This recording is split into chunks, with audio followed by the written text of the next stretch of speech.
ঐতিহাসিক যুগের স্থাপত্যশিল্পীদের নিখুঁত নমুনা, শব্দবিজ্ঞানের জাদু, মহাকালী জগদম্বা দেবীর মন্দির ও তার কল্পকথা।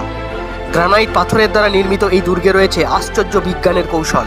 পর্দার সাহায্যে এক একটি ঘর ছিল তাপ নিয়ন্ত্রক।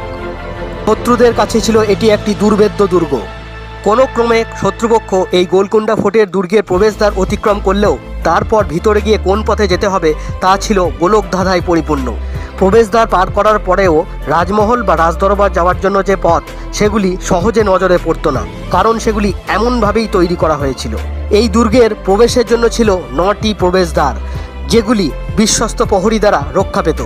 এত কিছুর পরেও এই দুর্ভেদ্য দুর্গ কিন্তু ধ্বংসপ্রাপ্ত হয়েছিল। যার শুরু আছে তার শেষও আছে। ধ্বংসলীলার মূল কারণ হলো বিশ্বাসঘাতকতা। ষড়যন্ত্রের নায়ক ঔরঙ্গজেব আর বিশ্বাসঘাতকতার নায়ক আব্দুল খান পানিনি, যিনি একটি দরজা খুলে দিয়েছিলেন